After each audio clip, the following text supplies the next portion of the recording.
Um, this morning, my name is Vejai Sammy, and I have the honor of being the moderator for the first session this morning, or first panel session this morning, uh, Tech and Education, and we'll be looking at revolutionizing education for a digital world. And following on from discussions yesterday, I think this is a very timely topic. And again, we have assembled a very experienced and very knowledgeable panel, which I am sure will lead to some very good and rigorous discussions and input from their presentations. Before I get to that, let me just set the stage uh, of the topic and why I think it's very timely in our discussions. We'll notice that there have been many changes to our life, the way we do business, um, from the time of the pandemic early in 2020, around March. And we saw some significant changes in the way things are happening in terms of the services and the way it has affected both public sector and private sector. We have seen this drive towards digitalization. It is, I would think, no longer a buzzword, but it is it's something that we have seen being put into action out of necessity, because we understand the restrictions being imposed because of the uh, pandemic. But life has to go on, and we need to have businesses go on, and we need to have services go on. And we see that happening in the public sector, where we're seeing a lot more of the uh, government services trying to come online and be made available remotely.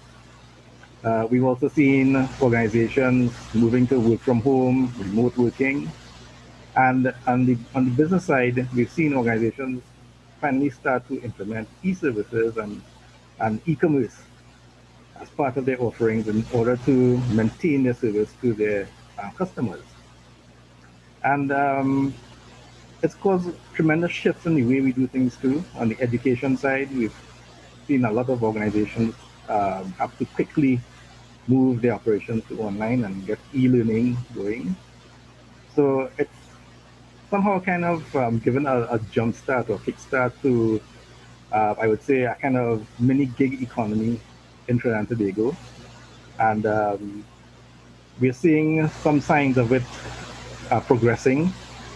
Uh, Companies are saying that they are looking at not returning to a full pre-pandemic stage, so they will continue with their kind of hybrid working situation. And on the business side, we're seeing a lot of change and commitment to going towards the e-commerce and e-services side of things. In fact, just yesterday in the news, there was a announcement by a major retailer in Trinidad and Tobago that they would be shuttering 2 additional stores. And the reason given was not just because of the pandemic, but they said they were closing good stores to create greater shopping experience. And they were going to look at collaborating with other retailers and marketing uh,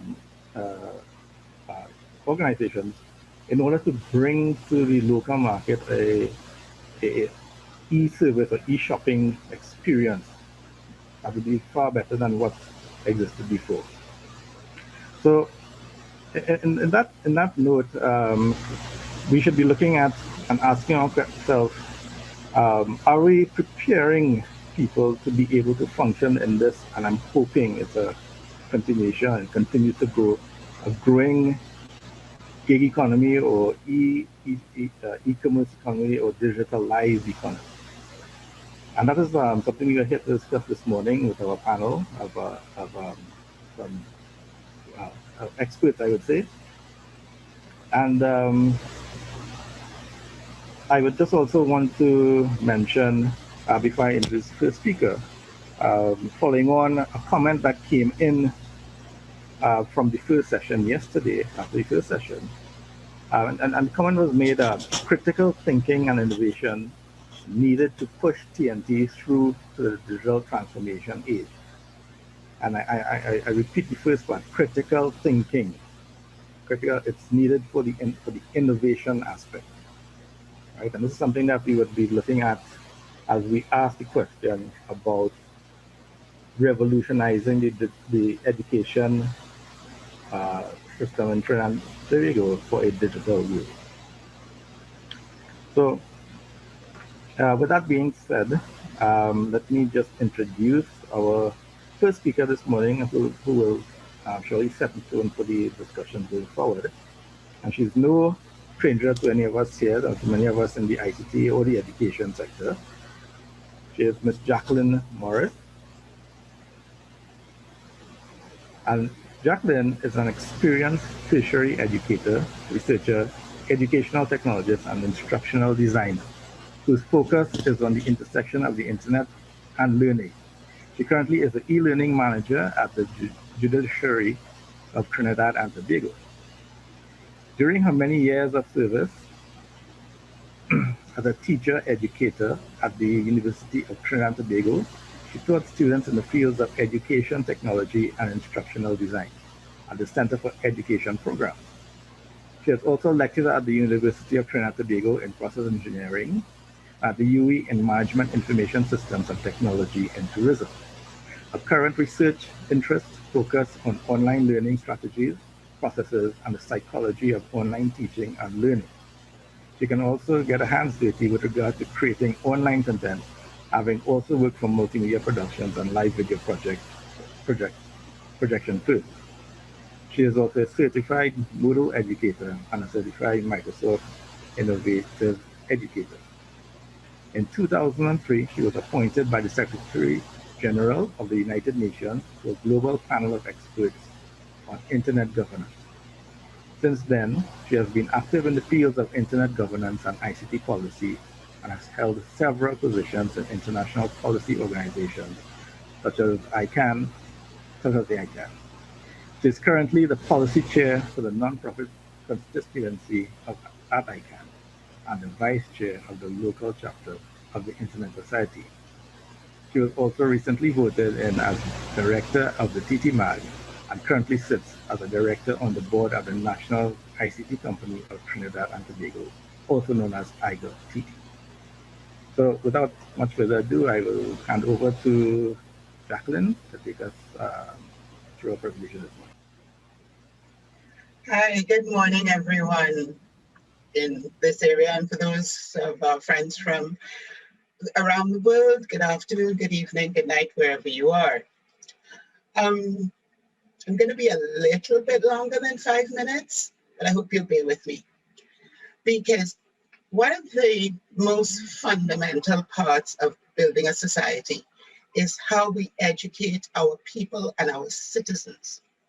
And this panel talks about a revolution in education, and that is a conversation that I think is long overdue. I was trained first as an engineer, so I think process, I think design. And the first thing that I look at when I look at a system like the system of education that we have is how it was designed. Why was it designed? What was it designed for? What was it designed to produce? Who designed it? What were the assumptions that were made? What was the environment in which it was developed?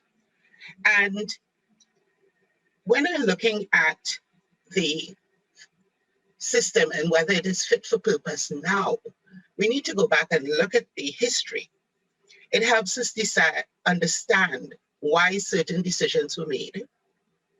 And then we investigate the assumptions that were underlying those decisions.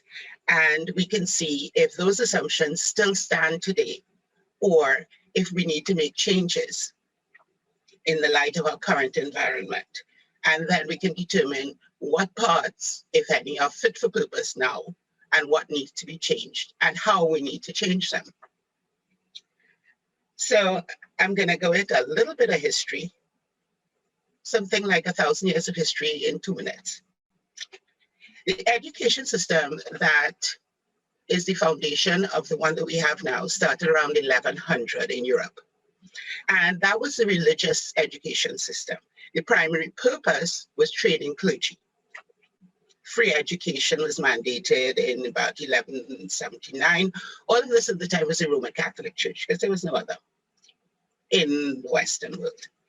Education there was mainly for two things: in Latin for the clergy, because everything was in Latin, there was no work in the vernacular, and training singers for the cathedral choirs. Those were the main jobs.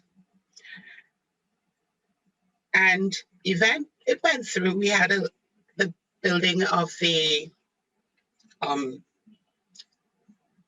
apprentice system and so on, but really nothing much changed until the 1800s. And that is when we had the Industrial Revolution had come through, and that was when people said, you know what, we've got to start instituting mandatory education for all. And why? A quote from one of the researchers who's been dealing with this said that the goals were to produce more soldiers and more obedient citizens. Parents were required to send their children to school, and the minimum standard was set as schooling from 5 years old to 11. At 11, they were given a certificate for attaining the educational standard, and then they went off to work. And that kind of held for the next 60 or 70 years. And then, but the system grew.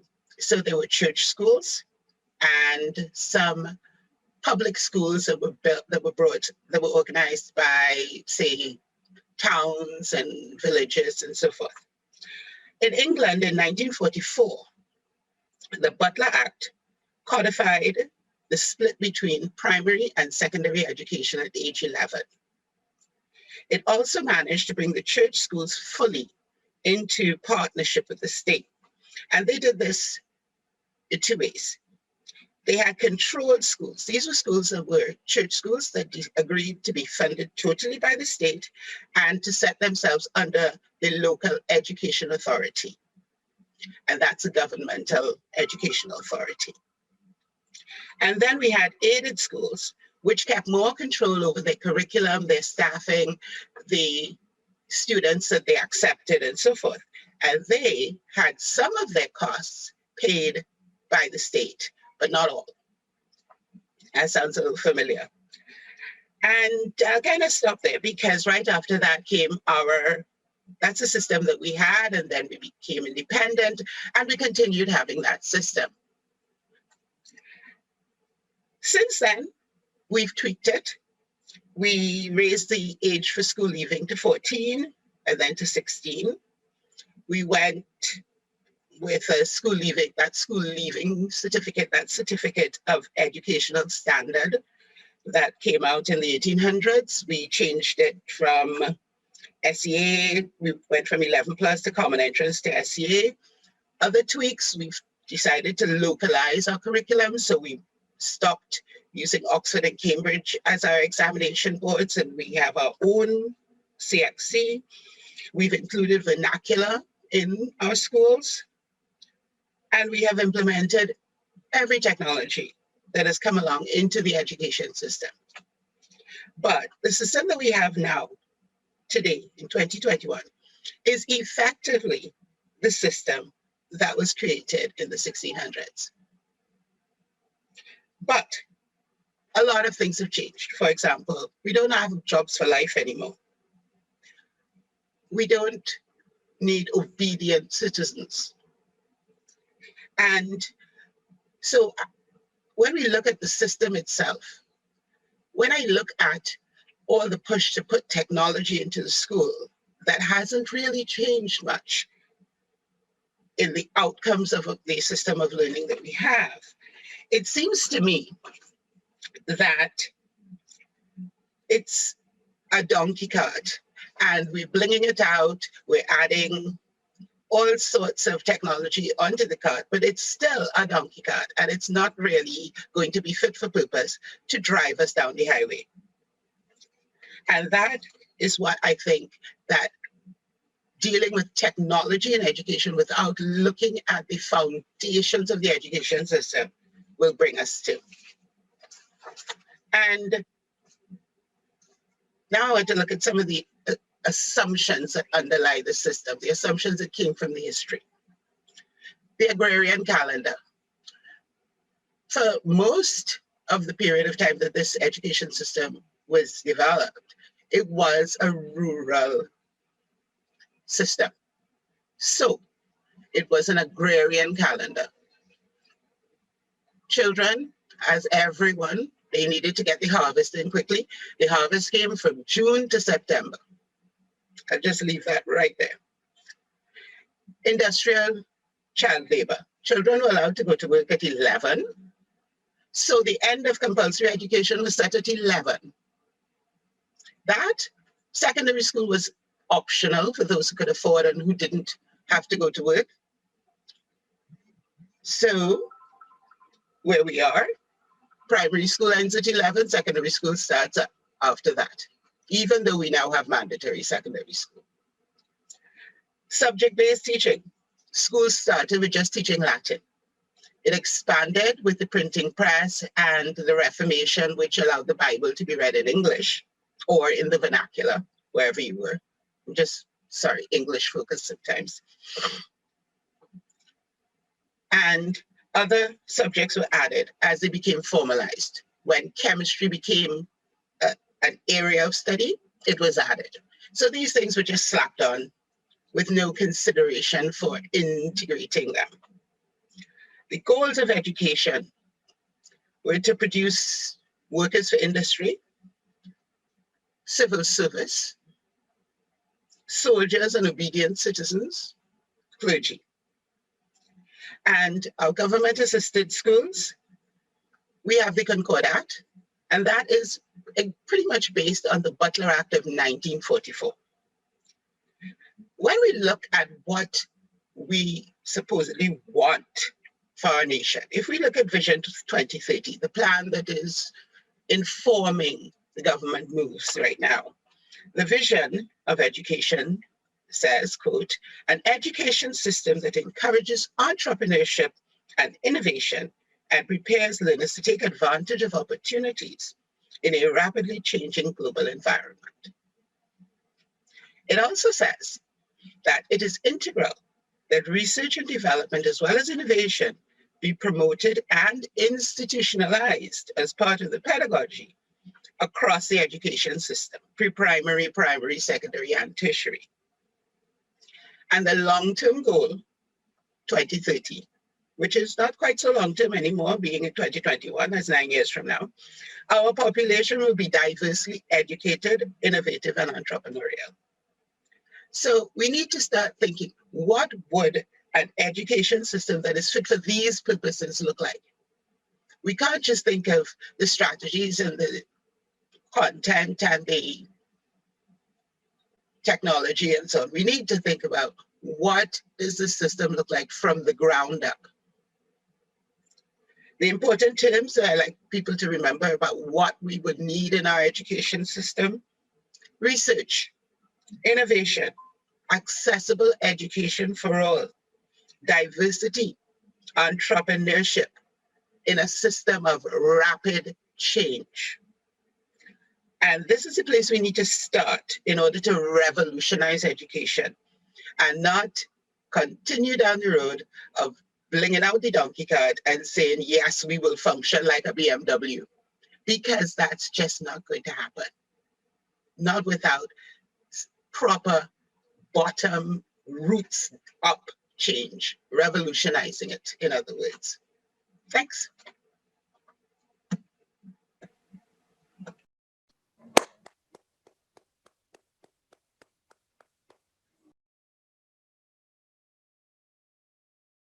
Unmute Vejai. Yes, thank you, Jacqueline, and for setting the stage for us. The issue of revolutionizing the education system for the digital world that we are living in, it's a very complex issue, and it is not simply, as you said, just simply a matter of throwing technology at it. What we have seen happening since the pandemic, we've seen schools and educational institutions shifting to an online format. And that really is not revolutionizing so much the system, because at the end of the day, we have to look at what the education system produces. So it's the end result that what we have to look at. And as you quite rightly said, right, we are still creating the same type of individuals from a system that has been in place for decades, and it may not be suited going forward in a environment where you need to have this type of ability to adapt quickly, update, change your skill sets, and also, as you said, to be able to be innovative in your thinking and in your actions. So I think that's a very good introduction to the discussion, and it lends a very good segue in for the next panelist. And he is also someone who has a significant amount of experience and in the education field and in the technology field. So let me introduce our next panelist, and he is Pandit Shiva Maharaj, and I think many of us may also be familiar with him. He is a graduate. He graduated as part of the first cohort with a Master of Arts in Leadership in Technical Vocational Education and Training and Workforce Development from the University of the West Indies, after attaining a Bachelor's of Education degree from the University of Trinidad and Tobago. He has accumulated numerous international industry-based qualifications and certifications in telecommunications, information technology, computer studies, digital citizenship education, and end-user cybersecurity from global institutes. Over 2 decades, his experience in educational technology was highlighted in a 2-page article published in the Ministry of Education, Educare magazine, volume 1.2. He was recognized for his innovative and pioneering achievements in the deployment of educational technology solutions in primary and secondary schools throughout Trinidad and Tobago.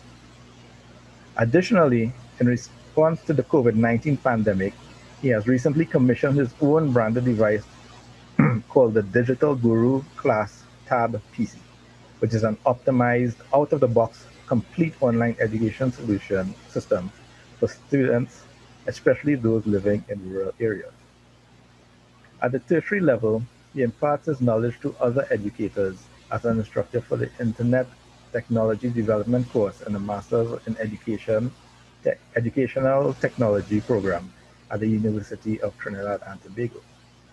Pandit Maharaj advocates on the website digitalguru.tip for mobile literacy, digital citizenship, and end-user cybersecurity competencies through his association with industry leaders in those respective fields.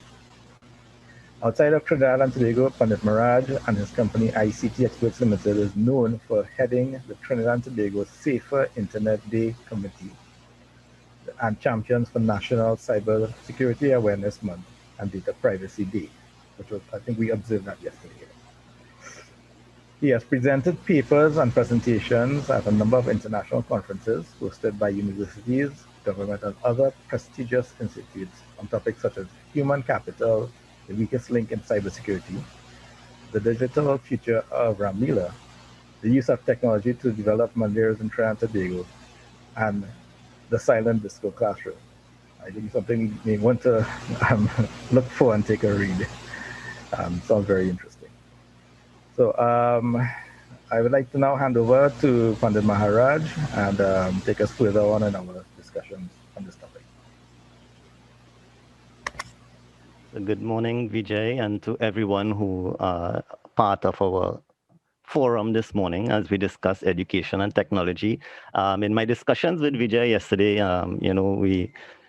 we highlighted the fact that we actually met many, many years ago when I did one of my projects at a school with innovations of technology in education. So to begin my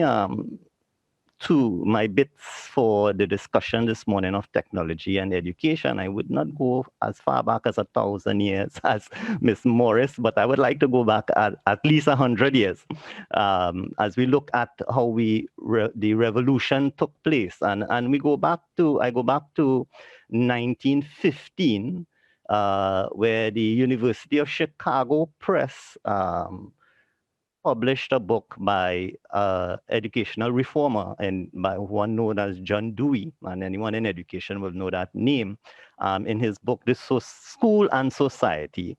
And John Dewey, who was that 20th century educational reformer, he criticized schools for simply teaching lessons. And that's one thing that to note, right? He criticized 100 years ago schools for simply teaching lessons, quote unquote. And he advocated methods of teaching and learning must be adapted to the changing societal situation that is applicable to life and the real world. Quote John Dewey, 1915. So that's 100 years ago where we had educational reformers thinking in that way. And I am glad that Ms. Morris brought up, the revolutions and the industrial revolutions, because if we look at society today, we are presently in what is known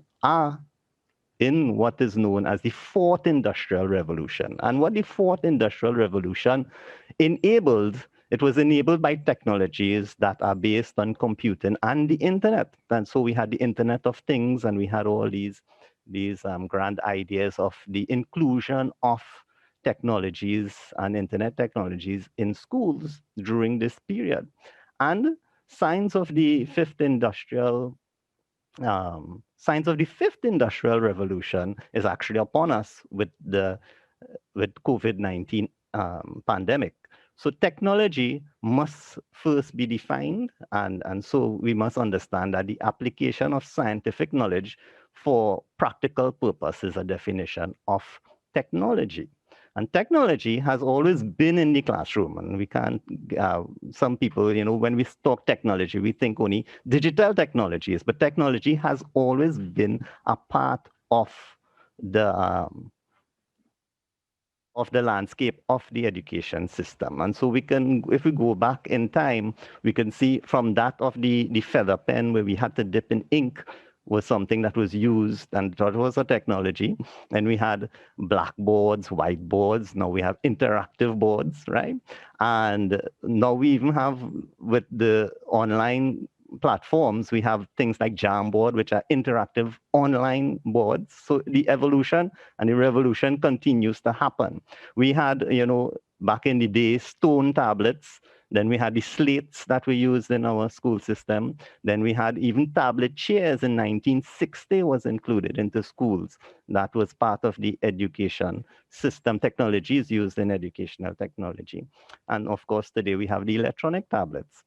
So COVID-19, the United Nations made a reference to, and to quote, they said, COVID-19 pandemic has created the largest disruption of education system in history, affecting nearly 1.6 billion learners and more in 190 countries, right? And so that's a quote from the United Nations. And what is interesting, the World Economic Forum published a research-based report that suggested that online learning facilitates increased retention and information in less time, and therefore COVID-19 may have changed education forever and will remain an integrated part of the educational landscape. And that's from the World Economic Forum. And all these are very recent quotes for 2020, all right?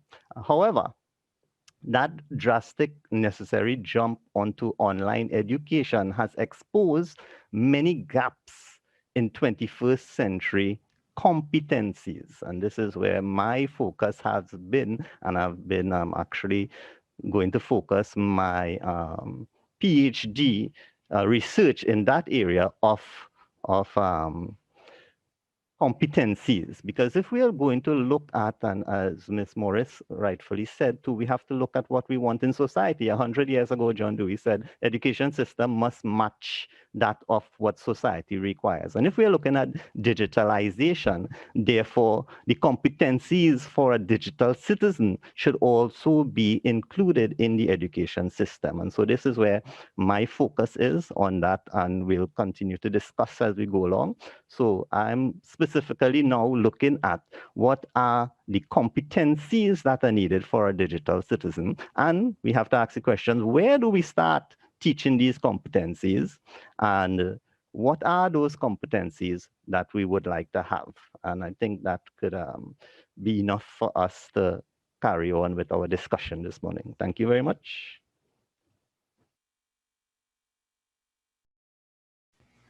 Yes, thank you, Mr. Maharaj, for your opening presentation and remarks. I think that was a very good introduction into leading on from Ms. Morris. And as you rightly mentioned, technology has always been around, always been involved in education. So, but the pandemic has just thrown light onto the need to adapt and to change the way in which education is being provided. What the pandemic has also done is highlighted, put in even more, put the spotlight on the inequalities for students. When you bring students to a school, you can sort of level the playing field, but when you have them outside, that's when you start to see the differences and challenges that every student faces. And we've also always said that technology can be not just an enabler, but it can be a leveler. It can provide, and it should provide. And I think this is one of the things that the global IGF looks at, is to look at things like technologies, particularly internet, as more a resource that is human rights, rather than something that is only for those who can afford it, and I would say lucky enough to have it. So I like your discussion so far. It really put the light on the issue at hand, which is not necessarily, as you said, we have to bring in computers, we have to bring in the devices, we have to bring in these things, we have to move it online. I think that's more of a facilitation, but it's facilitating a current way of educating. And if you look at exactly what you said, that the online system seems to have a greater impact in terms of getting material to students and allowing them to digest it, better, and to recall it, or even to make use of it. And I see that. When I look at even my son, who is, has to switch to the online platform, and he has actually preferred the online way of doing things.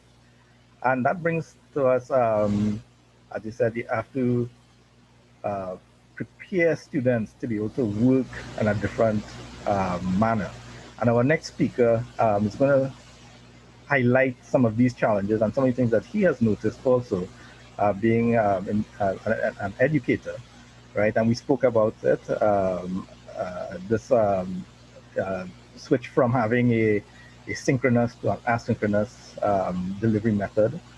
And tying back to what Ms. Morris was leading on to it, we have to look at a system that is more, creates a more engaging environment for students, allows them to develop their ability to become critical thinkers in the end result. Because that is, I think, one of the things we're trying to produce more of. And we've seen that in the changes that were being introduced in the C examination, where they were trying to go from, as you said, learn by rote, right, and regurgitate, right, to being able to think critically and to come up with your own ideas and to come up with your own solutions, right? So let's move on, and we're going to get some further insight into this. from our next panelist, Gosine. And similar to many of us here, he is a TTMAG director and civil society representative from the Rotary Club. Dev holds a BSc in pure physics and applied physics from the University of the West Indies. He has held the following offices in Rotary: president for 2 terms, assistant governor, and district secretary of Rotary District 7030. He is part of the district training team and team with the responsibility for training Rotary presidents and assistant governors for their terms in office. He is very involved in amateur radio and all modes of digital communication. Very active in the orbital satellite carrying amateur radio, also known as OSCAR, and has built satellite tracking systems to track the polar orbiting satellites, including the space shuttles, and CAT systems to correct transceivers, receiving and transmitting frequencies for Doppler shift. In the course of these activities, he has had several historic voice contacts with astronauts on board several space shuttle missions, along with his students from Naparima College. He is also engaged in low power, and when you say low power, it's less than 10 watts, point-to-point high frequency worldwide digital communication, coupled with remote station operation. Currently, he serves as secretary of Trinidad and Tobago Amateur Radio Society and is the vice principal of Naparima College, San Fernando. So I hand it over to Dev to take us through the next session. Next question. Good morning. Good morning, Vejai, and all our viewers and listeners. Welcome to IGF, our 5th IGF of the Trinidad and Tobago Multi-Stakeholder Advisory Group. It's interesting, and I'm so glad that the two speakers, which I don't know if you're psychic or what, but I'm so glad that both Jacqueline and Panelists Shiva laid the foundation for what we are about to look at. And that's really excellent. I'm glad that they did, and they really give the perspective. I think they looked at why it is we need to be doing what we're doing in this topic on technology and education, revolutionizing education for a digital world. Now, first thing I want to point out that, and this topic actually starts off very similar to day one, because this digital transformation, this revolution in education, is another case for multi-stakeholderism. And I should mention that we should not adopt a blame game policy. We can't blame somebody if it's not working right. Educators need to take ownership and be the change they would want to realize in this whole transformation process. And what I would like to look at, after we've delved into the history and the why, is what are some of the elements, and it's not an exhaustive list, it's things that we need to consider. Something like change management of the stakeholders. And like I said, it's a multi-stakeholder approach to this revolutionization of the digital education. It's the first thing I want to look at is change management, like I said, of all the stakeholders, and more so the educators, because we have to be part of this change management process. And any change management process, we have to manage our emotions, and which would include, we start off at the start on May 13th when we realize that these things are happening. We start off with things like, denial and anger. We wanted to negotiate whether we should do asynchronous or synchronous classes. And then when we realized we had to do certain things, we move into a state of depression. And then eventually by September, we realized that we need to revise our plans. Some of us decide to desert the whole thing, abandon ship, but most of us stuck around and accepted our new roles. We also need to look at things like infrastructure development for both staff and students. Devices, availability of devices, what do we use? Connectivity issues. Do we have the appropriate bandwidth? Is it available? You know, sometimes even as educators, we see students dropping off our classes. And it's a simple case of, for example, where they are located in the home in relation to their routers and so on. Also, we need to look at setting up proper learning management systems, whether it is, you know, owned by the teacher or by the institution and that sort of stuff. We need to look at, you know, professional development for the staff. So it's a whole approach in terms of how we go about managing or implementing this revolution in digital education. Again, virtual environment will include things like connectivity, our learning management systems, what we use, assessments. You know, there was a school that I interacted with, and the principal was saying that, you know, everybody in the school had gotten A's last term, okay? So these are some of the things that we need to manage in our institutions, probably in instituting things like authentic assessments, you know. And of course, even from an administrative point of view, we need to evaluate and we need to set up metrics within the institution where we'd be able to monitor and measure things. And are we doing things right? Are we being effective? So I guess I gave Jacqueline some of our stuff because I was looking at the clock and I decided not to give the full length of my opening salvo so that we could get on and engage discussion there. So what I want to say is that after we do all of this and we evaluate, we need to go back to the start and go through the process because it's a continuous cycle. It's not going to happen in one round. It's going to be a continuous cycle of evolution. Back to you, Vejai.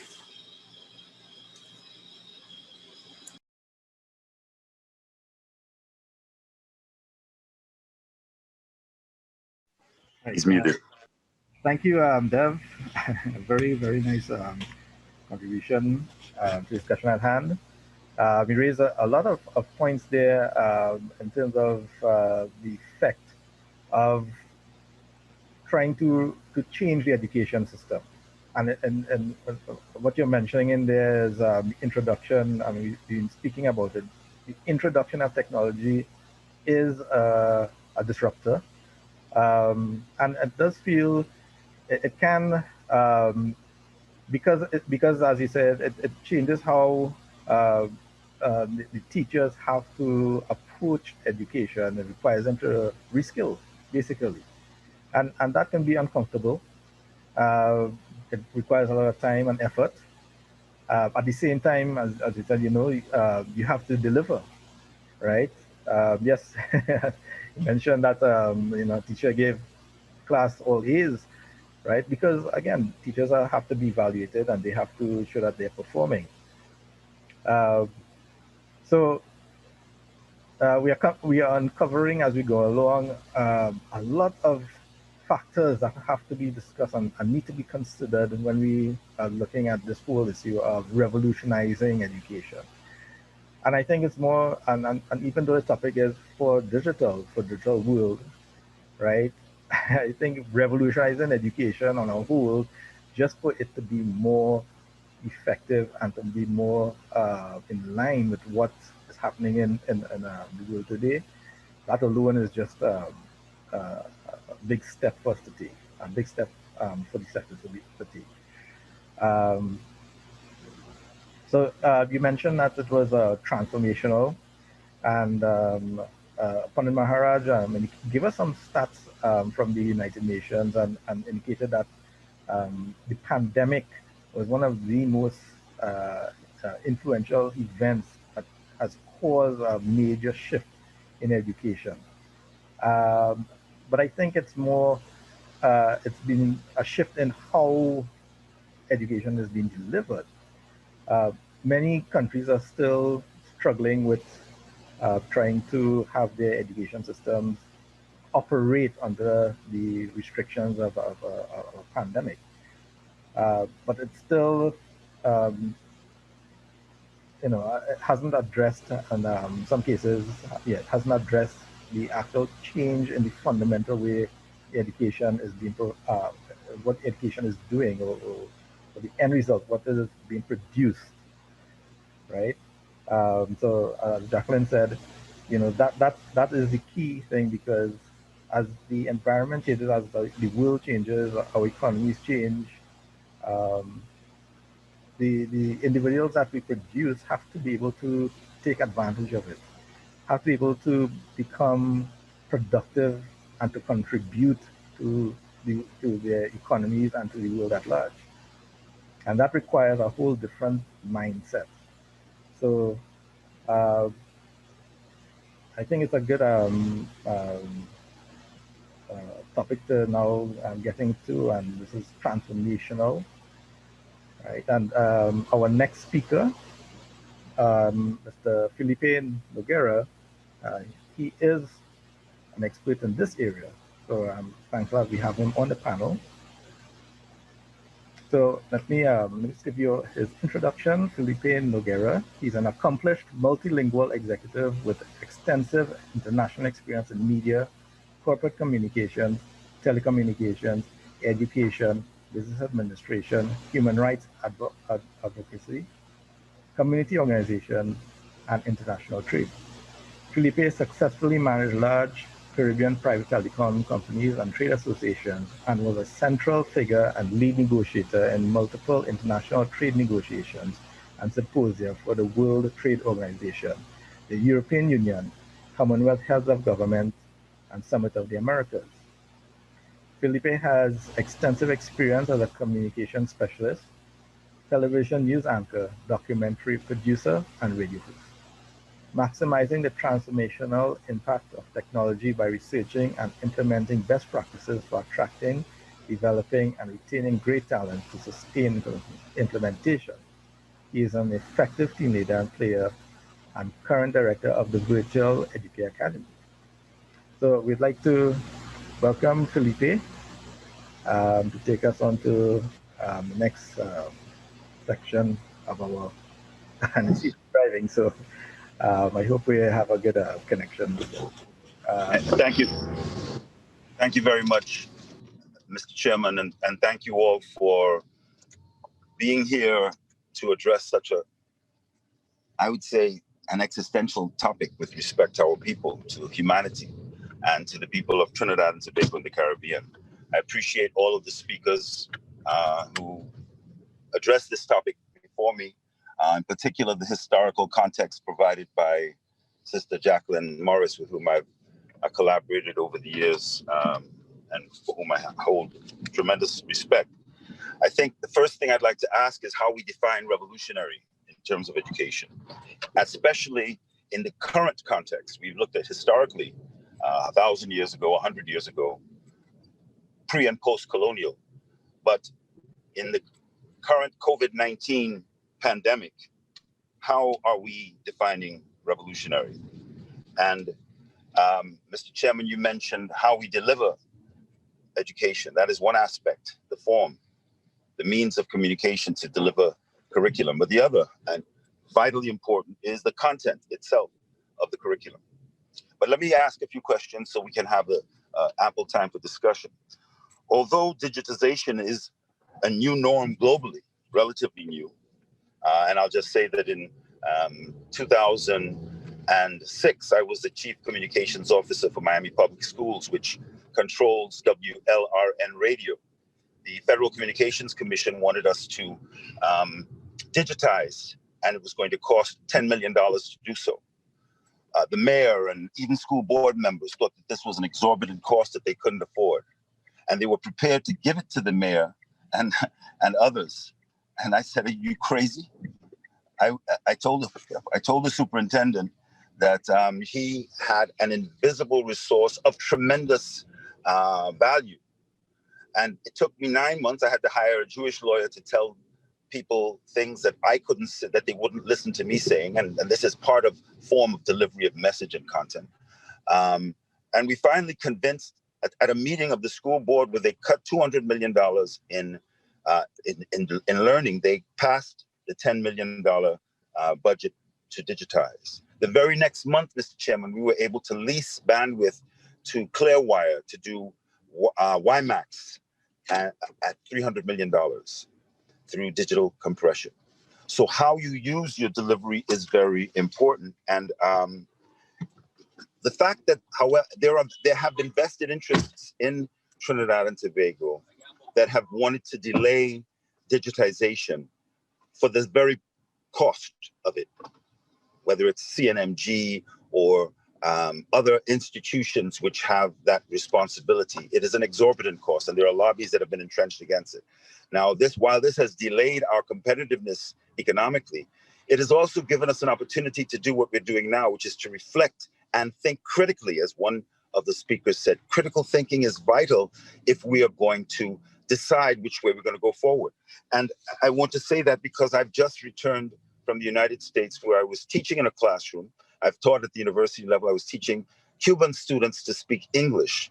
There is an Erythrium board, or whatever they call it, Prometheus board, that's what it was, and a big electronic eye in the classroom that monitors everything that goes on. And you are supposed to teach to the packets and the curriculum that they offer. But what happens when there's no bandwidth? What happens when the internet goes down? Teachers are not learning how to teach without the aid of artificial intelligence. And this is a dangerous trend that we need to avoid when we plan the implementation of digitization of our education. I further, after I left the high school, and I could tell you a funny story about the Cubans, but that's another one, who, by the way, have done a very interesting job in revolutionizing education in response to the conditions of economic embargo and sanction. However, that takes me a bit off topic.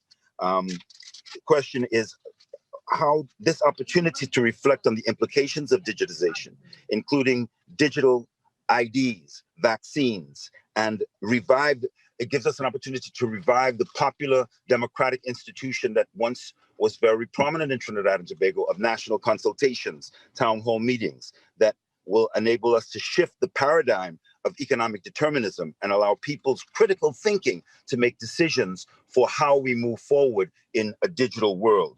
My next question is, how do the Internet of Things, artificial intelligence, and singularity, which is where you have computers not reporting to people, but informing people what to do, impact upon learning? And I've seen a number of comments in the chat room, because learning is critical.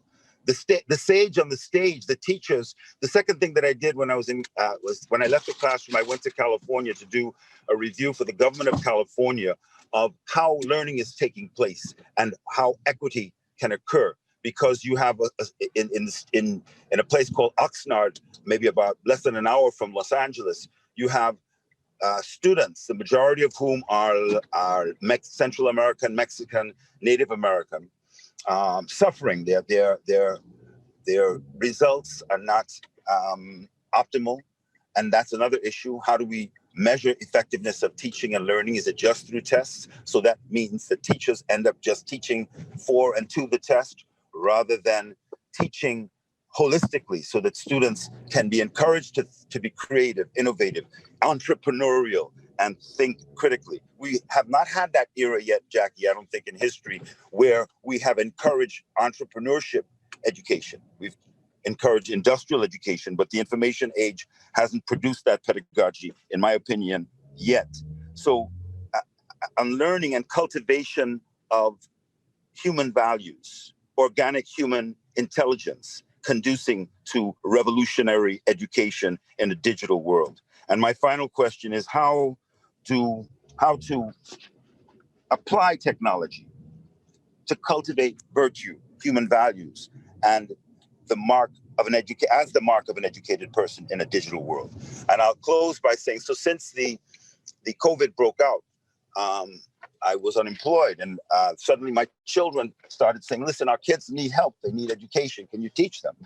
And I began something called, you can go on www.virtualeducareacademy.com.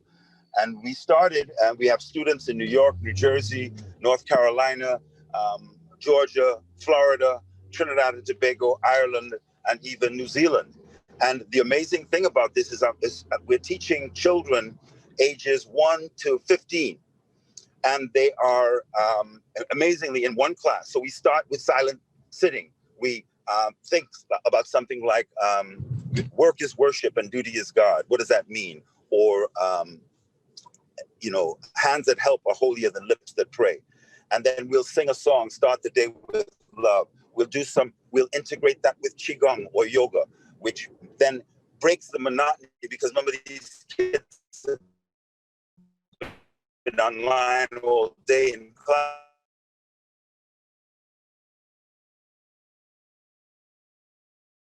Who explain to a 15-year-old the word of the phrase, hands that help are holier than lips that pray.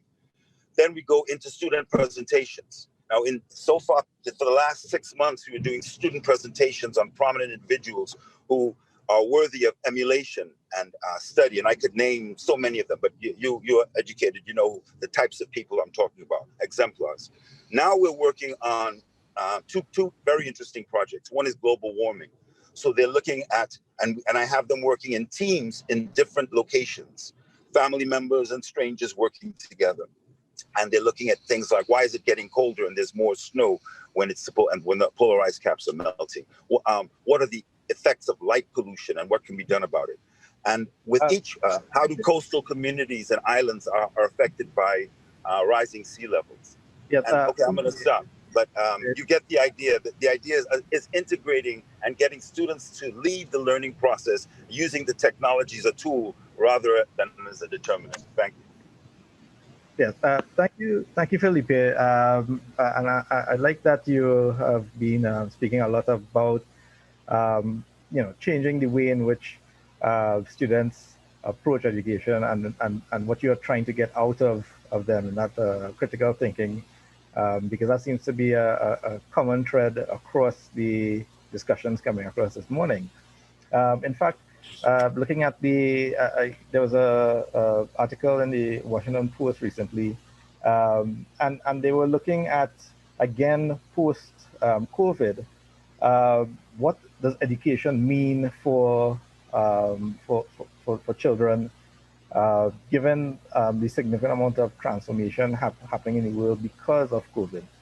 And they indicate, they were saying that education should prepare young people for life, work, and citizenship. And I know Pandit Maharaj has very strong views and a lot of to say about the preparation of a person to be a part of a digital society, what we may want to call a netizen, right? And they go on to say that knowledge is of natural engineered environments and how people live in the world is critical to all three purposes of education: critical thinking, creativity, interpersonal skills, and a sense of social responsibility all influence success in life, work, and citizenship. So it is not just about education.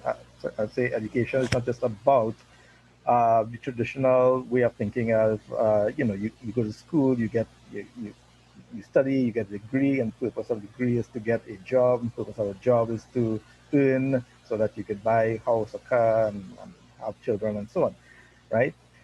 It's more than that. You have to, purpose of education, to develop individuals so that they can contribute to society.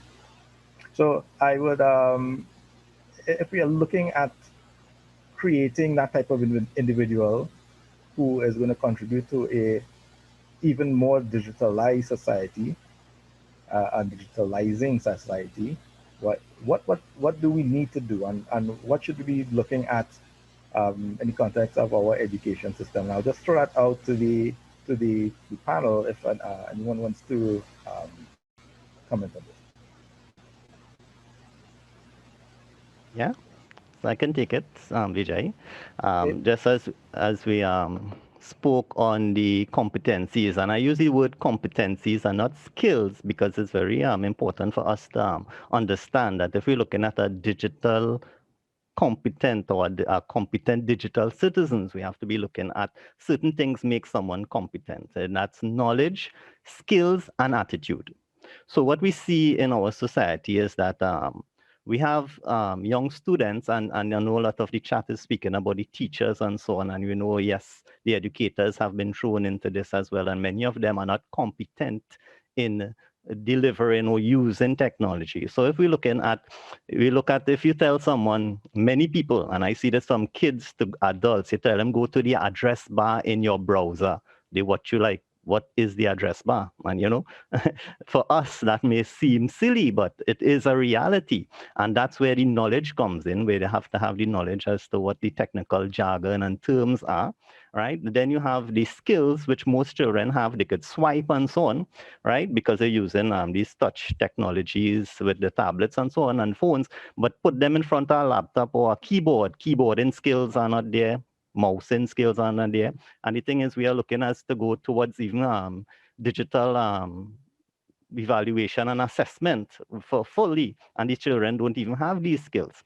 And then lastly, of course, my main focus is the attitude. And I like the last presentation in speaking about, you know, doing things in the morals and values and the ethics and those aspects of it. Those things come in with the digital citizenship and the digital literacy that is needed. And the question that I posed when I began is, where do we start? And the thing is that most of these curriculums that already exist, they start from a very young age and preschool, right? Because this is where you need to have these ideas on the moral and ethics and skills being developed for the ideal digital citizen.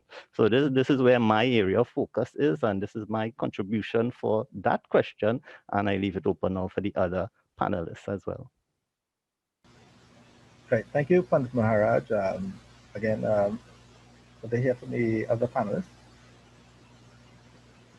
Vijay, could you just repeat that question?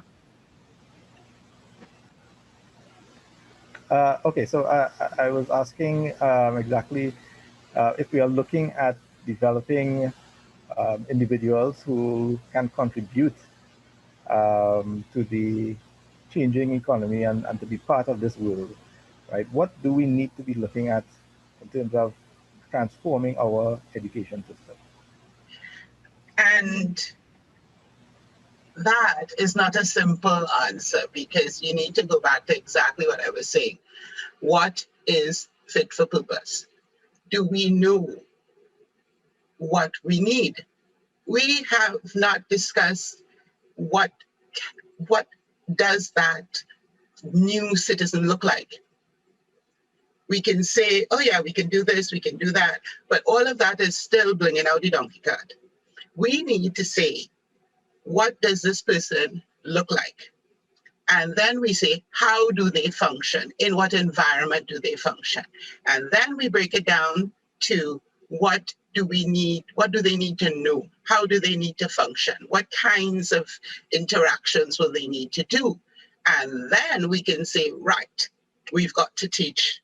We've got to have students who come out with true collaborative work. We need students who have empathy. We need students who are curious. And then we say, okay, so how can we teach these things? How can we create a system in which students learn these things? How can we make sure that instead of learning it on a superficial level, that they truly come out embodying these things? And one of the things that Felipe was talking about that I think is really important is collaboration. We have a system that is very individualistic. People learn individual. You start talking to a classmate when you have something to do, and the teacher's like, no, you have to do the work by yourself. And you're like, but when you think about it, nobody actually in this world does anything by themselves. Innovation has never occurred by anybody sitting down by themselves in isolation and coming up with anything useful, new, novel, and so on. Everybody works in teams. You bounce ideas off of each other. Collaboration gives us, how would you call it, a spiral to better. And a lot of what a lot of the ways that the conversation works is, okay, let's do this. And we do a slap, or we slap something on. And we can't do that until we start looking deeper. We can't simply say, right, so we're going to take these students and we're going to slap them in groups and they're going to work on group projects, because they don't know how to work on group projects.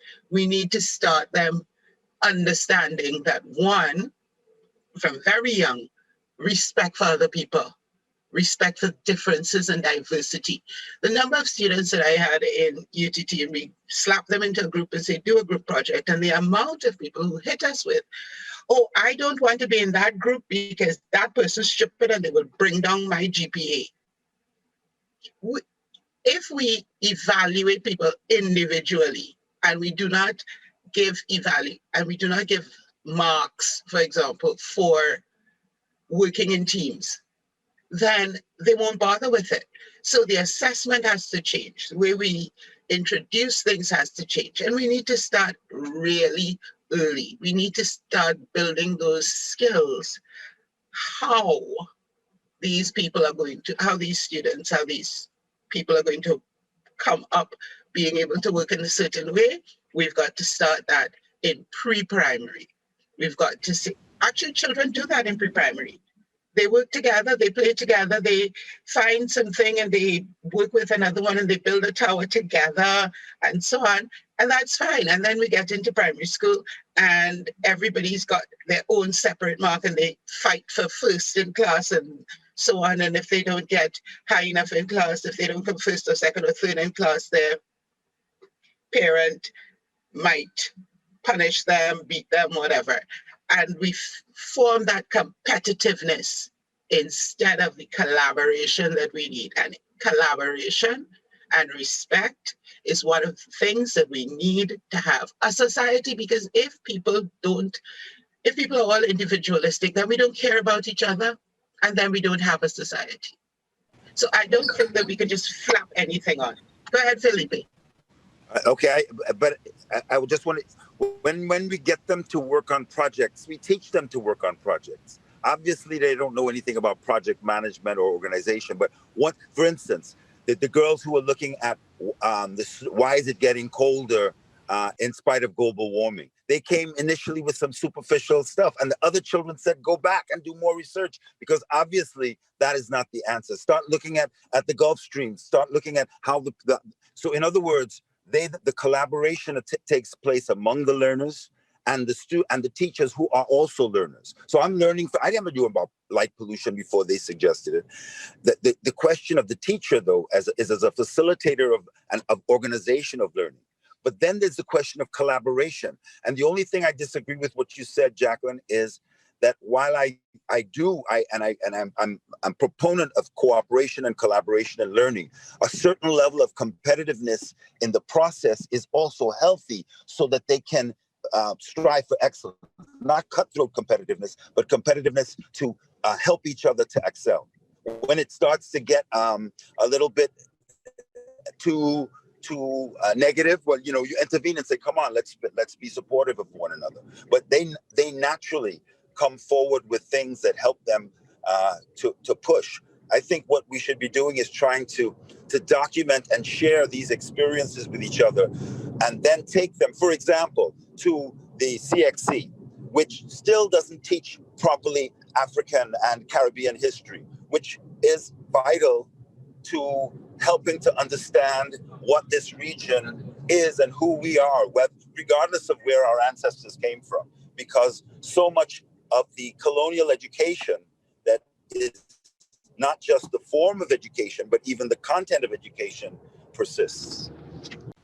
I want to be the devil's advocate here and say, look at an approach or a view that following on Jacqueline, a lot of the training and all these skills and I would say human characteristics that you acquire happens when you're at the young age, at the primary school level.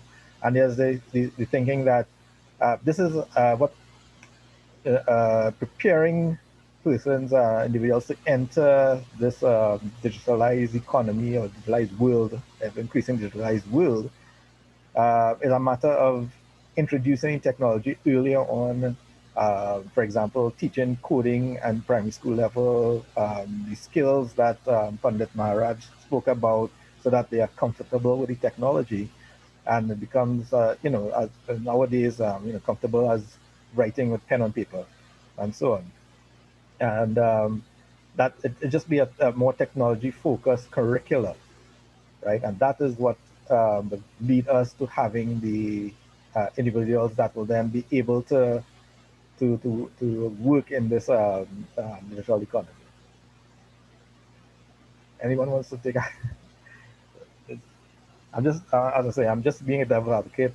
That seems to be, and I'm taking it from the context that when we talk about revolutionizing education, it's always about put technology in, give the students laptops, give them tablets. Okay, Vijay, one thing that came up yesterday was when we do regulations, they are out of date in 5 years. And it's going to be the same thing with traditional technology education.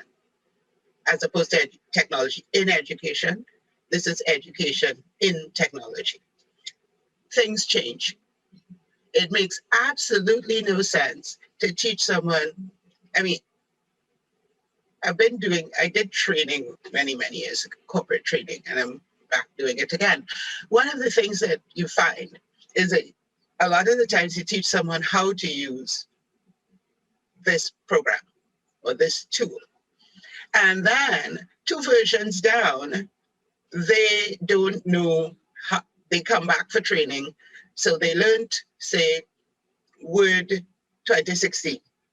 When Word 2020 comes out, they're back to learn it because they didn't learn, they learned how to use the tool. And a lot of what happens when we teach children technology is that we teach them a programming language. We don't teach them the concepts of coding and the fact that you can learn any language. We teach students, click here, click there, use this, etc. But we don't teach them what a word processor is and how it works in general. If you know how these things work in general, then you can easily learn and teach yourself quickly how to use the new version. But we need to have technology education that is not about specific technologies. Because then you'll have people, inertia is a huge thing. You'll have people continue to use the tools that they know in the way that they know how to use them. When they get a new tool, they will continue to use the new tool in the way that they learned how to use the old tool. And they won't look for new ways, new things.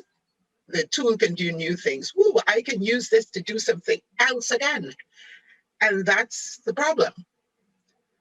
We need to take away the specificity of technology, both in developing regulations, which is what the EU started doing, and start thinking about the values and the ideas that we want promulgated and not the specifics of technology. You don't want to get caught up in whether it's AI, or whether it's this or whether it's that, but more, how do we use technology? What does technology do for us? And how is it easy for us to continually learn as things change so very quickly? Right, if you don't mind, Vijay, I'll take off from here because Jacqueline raised some very interesting points, and I'll give you a little experience. I try to stay away from the experience thing, but nevertheless, I'll give some. My Rotary Club, for example, was requested to provide some devices and so on. I'll do a little fast forward on this. And being an educator and involved in this, what we decide to do instead is, and Jacqueline is correct, what we decide to do instead is rather than give devices, we decided to do professional development for the staff. And we did about 10 schools so far, from about October to now. And what we have found is that while we know that certain stuff is out there, like for example, Google Classroom, whatever teachers use, they have no idea. They need somebody to introduce them to it, to give them that aha moment. Oh, this is what it's used for. Things like formative assessments, so even summative assessments, self-market assessments. So we need to, getting back to what we need to do is to look at teachers and try to get them to feel comfortable with the solutions that they are going to use. And once they feel comfortable with the solutions, it will be down to the benefit of the students. That's the first point. The other thing is that, when you ask the question, what must we do, to improve the student, to prepare the student for this digital learning? We should ask ourselves, what do we do when we meet a situation that we were not trained for? We went to school for decades, and there are some things, for example, my phone fell in a puddle of water. How did I fix it? What did I do? And that level of curiosity, I think both speakers, both Pandit and Jacqueline and Felipe had also mentioned this. We need to infuse a passion of curiosity or a passion of learning, and more so teach them the ways, while we were probably, we experienced the sage on the stage, we need to develop, among the students, and I think all the speakers targeted it, they spoke about it, collaborative learning. They need to identify sources. You'll be surprised to know how many students have problems Googling, okay? And even finding something on YouTube. For example, if, one way of, and I see in the chat, somebody was talking about Bloom's taxonomy. And this is an interesting assessment. If, for example, I want to teach something on, say, some concept like Newton's second law of motion, or maybe collisions, conservation of momentum, you can ask students to go on YouTube and find one video less than 5 minutes long, which you think best explains collisions or some concept, whatever concept it is. It doesn't have to be physics. Now, what you're actually doing, they will just send you one URL. What you've actually done is look at somebody higher order thinking skills, evaluation being among the top. So that student would understand a topic. You see, sometimes we as educators figure we have to be that sage on the stage all the time. But we need to appreciate the fact that we could guide students into creating and providing opportunities for their individualistic learning. When we do that and students practice that, then I think we are approaching this area of, or I should say in mathematics, this asymptote that we'd like to meet, we'd like to arrive at. Thank you, Dev. Very good intervention there. And I think we have a question from the audience. Another Dev has his hand up. Thank you. Hi, thank you, everyone. Good morning. Very interesting panel discussion. I have a question coming in from the YouTube chat. And the question is from Rishi Ramlal. And his question is, are assessments really reliable when done online? And he goes on to say that we are faced with assessment problems as teachers, for example, end of last term, when a lot of children got A's when they did online assessments at home. Are these results or those online tests valid? That's the question from. I would like to comment on that. Okay, thanks, Jacqueline. All right. Well, this brings up a very, very interesting point. Number one, it has to do with school policies, okay? And, all this targeting some of the things that we need to address while we go digital, fully digital, or to create that digital student. Number one, how does school policy address this? And I'll give you my own personal experience. I have heard, in interacting with some of these schools in the training program, parents, the feedback from these schools were, now they are primary school, that they actually hear the parents in the background coaching the students and so on, okay? So how do I address it? Well, and this is my personal, this is Dev Gosine personal strategy, okay? Let me put a disclaimer on anything. Mr. Ramlal, this is what Dev Gosine does. Number one, you have a front-facing camera. Number two, you have a side camera over your keyboard. And number three, your microphone is on. Go ahead, Jacqueline. Yeah, there are a couple of ways to do it. Dev, as you said, there's ways to put cameras and try to manage the system. We can have this proctoring. Proctorio is a thing where you can get live proctors watching and listening to the student all the time. But the first thing I would say is to start by writing good assessments.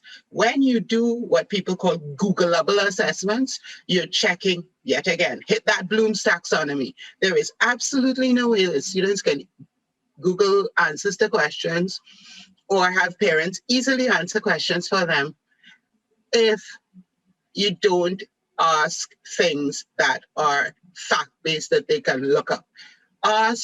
Develop assessments that test the way the student applies the information.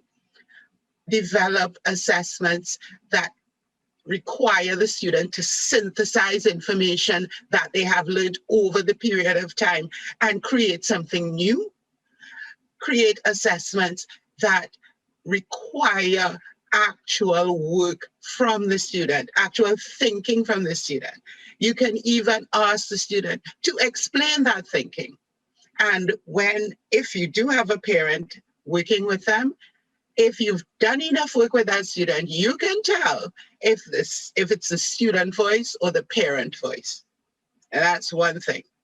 I know part of the thing is that it is extremely difficult. It is very, very easy to get some definitions and facts and put multiple choice and boom, boom, boom, and let the computer mark it. It's really easy to do that, but that does not help the student to learn. It doesn't help the application. It doesn't help you assess in a very authentic manner.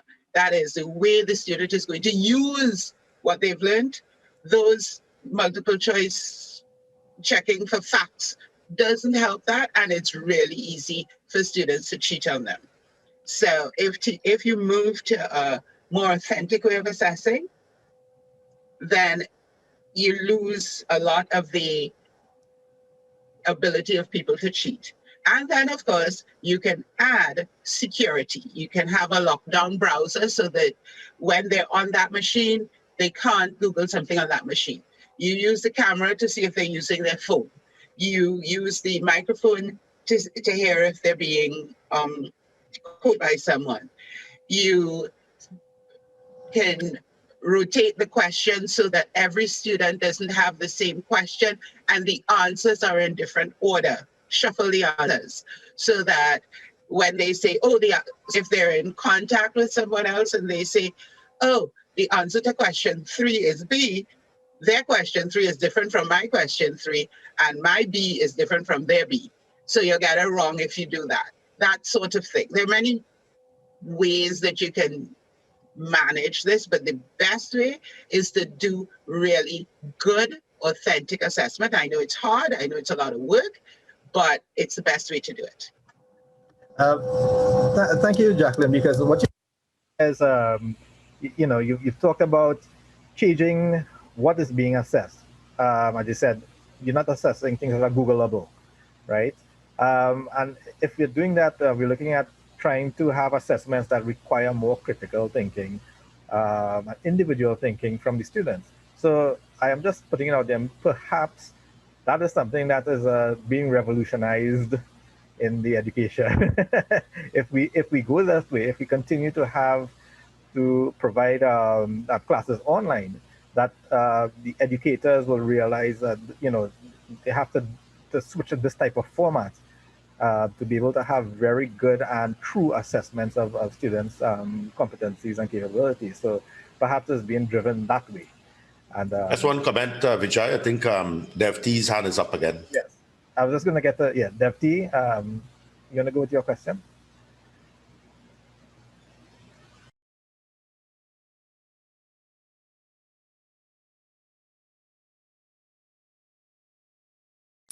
Unmute, Dev.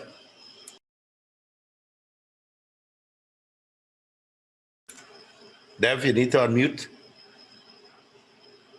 Sorry about that. Yes, sorry about that. My question in the chat was from Suzanne Andrews. How do we develop the individual? How do we then train the individual to fit into society, collaborative environments, and multi-stakeholder systems? Perhaps we can get Pandit Maharaj to weigh in on this one. Yeah, so that's why we were saying that we have to look at the digital citizenship. Now, my area of study for my PhD is looking at. I'm very inspired by our Honorable Prime Minister in looking at. He always mentions citizenship. But I want to take that a little bit further in looking at not just a citizen of Trinidad and Tobago, because there are so many other factors that that make a true citizen, a good citizen. And we have to look at digital citizenship and in terms of how someone is a good citizen online, and as well as a global citizen, because we are also not the global playing field has opened in so many fields, and we have to even add those things into. And so that's where I'm doing my research actually right now, to identify areas that make someone the ideal citizen, not only for Trinidad and Tobago, but also as a digital citizen and a global citizen as well. And so the research continues. I actually only now started in that field to identify those things. But for some studies that have already gone on in the Harvard School of Education, Dr. Howard Gardner has identified some of these areas already. And so I will stem my research from that and take it more into a local context as to what is needed in Trinidad and Tobago. So yes, there are things you could look up, things like Project Zero by the Harvard School of Education, and they have already identified some of these competencies that we need to have to be an ideal digital citizen, and by extension, a good citizen. Okay, thank you, Pandit Maharaj. Is there anyone from the panel who wants to chime in on this? Okay, well, this whole thing of citizenship, first, to keep pounding on this, we have to define what we want in a citizen first. And once we do that, we can say, okay, this is what we want in a citizen. These are the attributes and the characteristics, and then we can start thinking, how do we create that? But until we know what we're looking for, we don't know how to set up a system for them to learn it. And this is something that keeps happening in Trinidad, not just Trinidad, in Caribbean and in some other places in the world as well. We need to say, what do we want first? Not what do we want to teach, but what do we want to see as a product of this learning? Yeah. It's backward design. You need to find out what you want at the end and then work back to see what you need to do to create that. And we keep starting at the wrong end. Thank you, Jacqueline. As we are nearing the end of our session this morning, I'd like to hear from the panel. What are your thoughts on what would you like to see going forward in the context of the changes to our education system here in order to prepare students for the world ahead?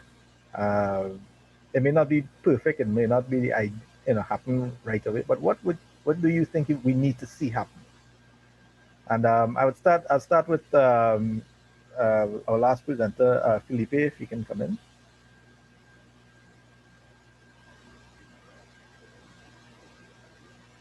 I know he's mobile, so we may have lost him. Okay, so let's try Dev G. Would you like to weigh in on that? And actually, I think my opening salvo actually answered that question. In terms of what I would like to see. The thing about it is that we need to definitely have change management.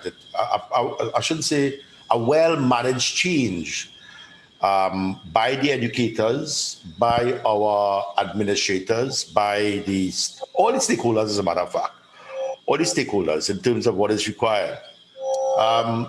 We need to have a good understanding of an appreciation of the infrastructure that is required. Provision, if we want to, some countries, they don't say education for all. They went a step further. I think it was New Zealand looking at success for all, okay? So what about those people in Blanchy Shares who don't have internet connectivity? How are we going to level the playing field? So these are why we're talking about not just educators, but many of the stakeholders. For example, the providers of the bandwidth for these students. So it's basically it's a major shakeup. Everybody should have equity in access. Okay, that's another thing. Of course, a robust professional development program for parents. I don't think that parents is excluded or are excluded from this whole transformational process. I'll give you an example.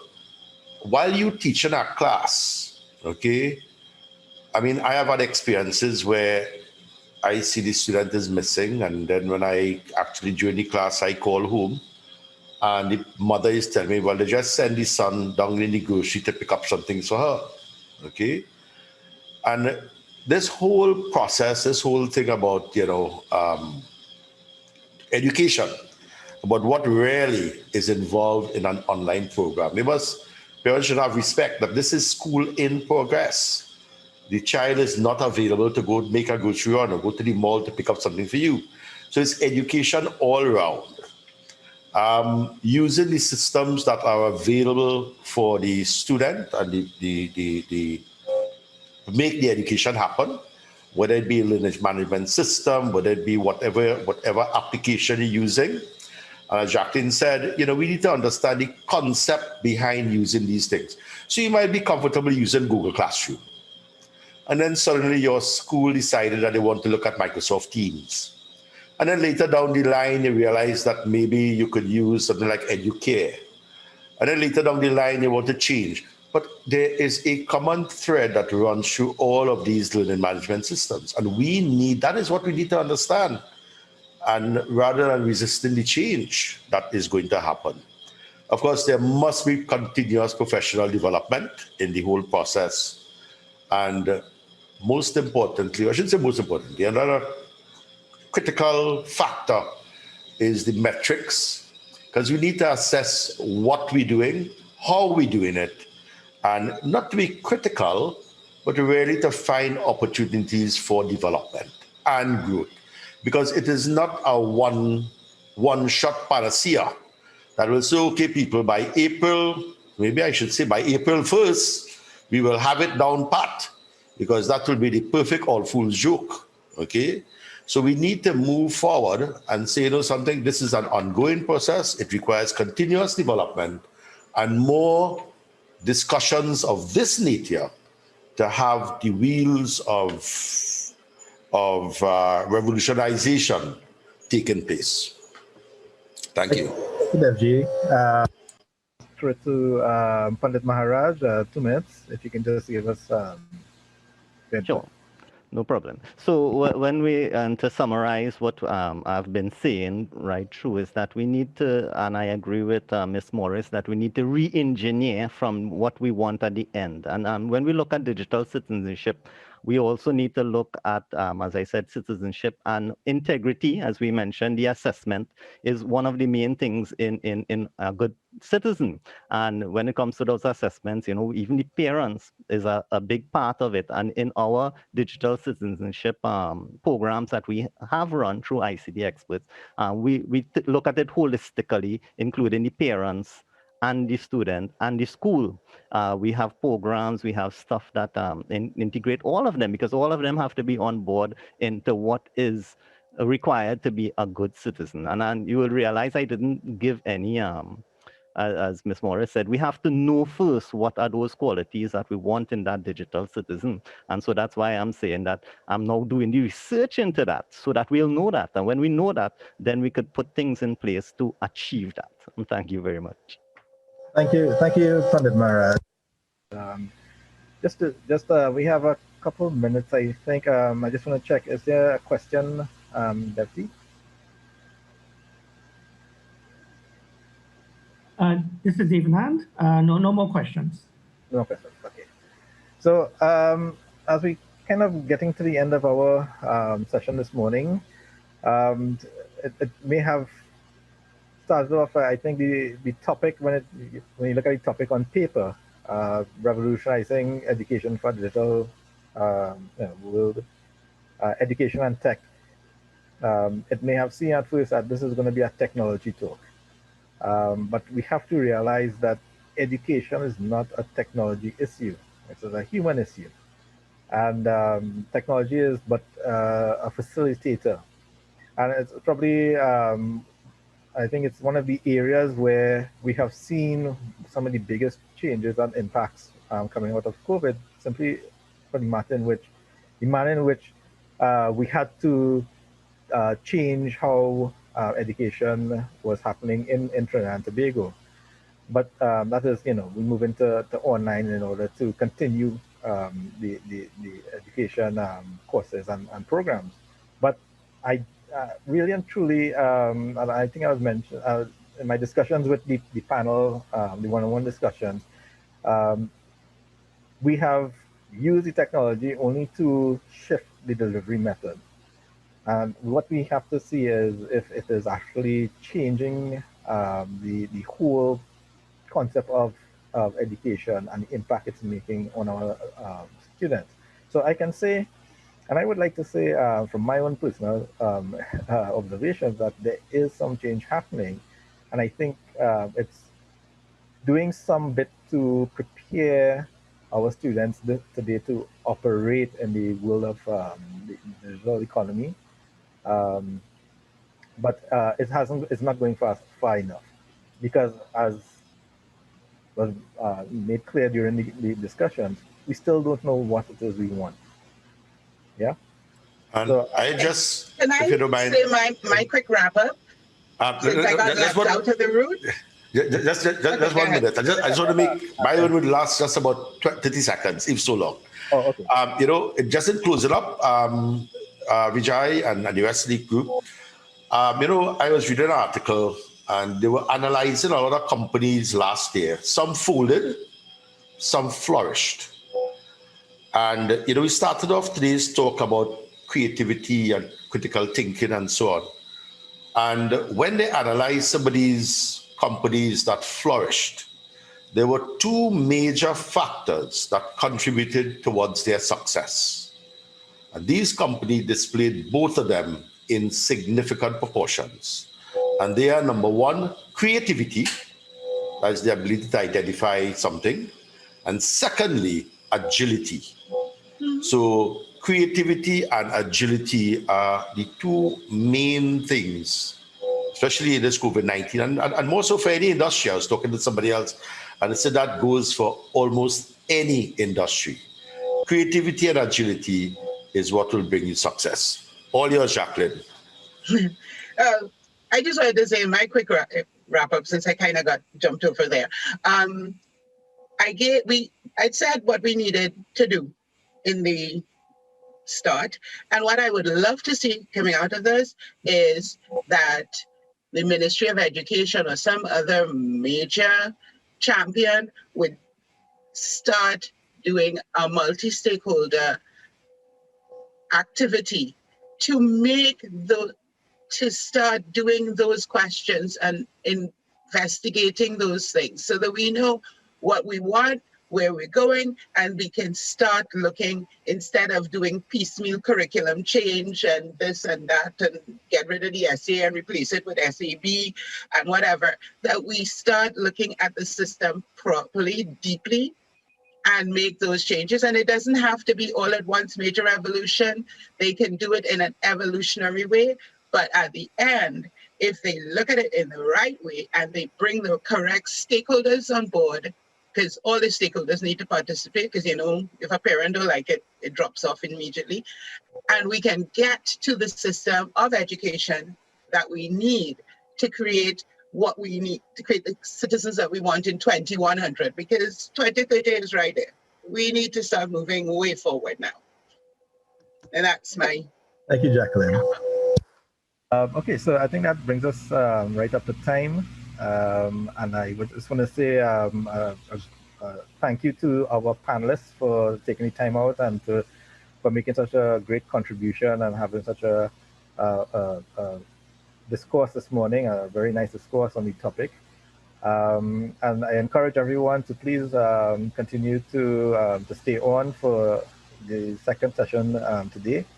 And of course, please visit the TTMAG site at mag.tt. Come involved in the business of the MAG and to see what we're about. And you know, you can contribute in that area also. So with that, I would just like to say thanks again to everyone, to DevT for taking those questions for us, for the panel. And I just want to wish everyone have a great day and stay safe.